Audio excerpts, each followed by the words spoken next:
14 വർഷത്തോളം നീണ്ട ആഭ്യന്തര യുദ്ധം അവസാനിച്ചിരിക്കുന്നു. ഇനി സമാധാനത്തിന്റെ നാളുകളെന്ന് പ്രഖ്യാപിക്കുന്നു വിമതർ നയിക്കുന്ന ഭരണകൂടം.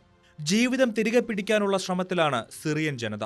സിറിയ പതിയെ സമാധാനത്തിലേക്ക് മടങ്ങുമ്പോൾ ഇവിടെ നിന്ന് പലായനം ചെയ്ത ലക്ഷക്കണക്കിന് മനുഷ്യർ എന്തു ചെയ്യും? വലിയ ചോദ്യമാണ്. കാരണം അഭയാർത്ഥികൾക്കായുള്ള UN ഹൈക്കമ്മീഷൻ പുറത്തുവിട്ട ഏറ്റവും പുതിയ കണക്കനുസരിച്ച് 130 രാജ്യങ്ങളിലായി 63 ലക്ഷം സിറിയക്കാർ അഭയാർത്ഥികളായി കഴിയുന്നുണ്ട്.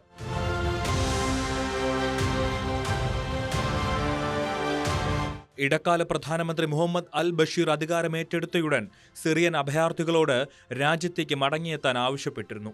വിവിധ രാജ്യങ്ങളിൽ ജീവിക്കുന്ന സിറിയൻ പൗരന്മാരുടെ മികവ് രാജ്യത്തിന്റെ പുരോഗതിക്കായാണ് ഇനി ഉപയോഗപ്പെടുത്തേണ്ടതെന്നും അദ്ദേഹം ആഹ്വാനം ചെയ്തു.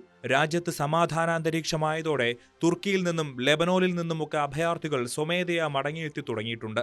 പക്ഷേ അങ്ങനെ മടങ്ങാൻ താല്പര്യമില്ലെങ്കിൽ എന്തു ചെയ്യുമെന്നാണ് ഇപ്പോഴുയരുന്ന പ്രധാന ചോദ്യം.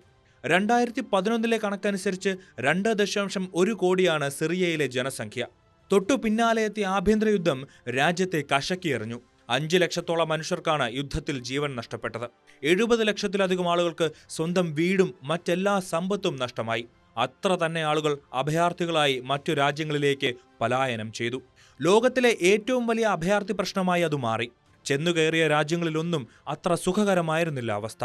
പലയിടത്തും അഭയാർത്ഥികൾക്കെതിരെ ശക്തമായ ജനവികാരമുണ്ടായിരുന്നു.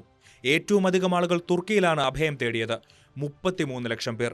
ഇവരെ തിരിച്ച് രാജ്യത്തേക്ക് കൊണ്ടുപോകണമെന്ന് ഇതിനിടെ എർദോഗൻ സർക്കാർ അസദിനോട് തന്നെ ആവശ്യപ്പെടുകയും ചെയ്തിരുന്നു.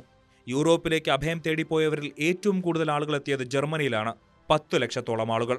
അവരിൽ പലരും കഴിഞ്ഞ 14 വർഷങ്ങൾക്കിടെ ജർമ്മൻ പൗരത്വം നേടി.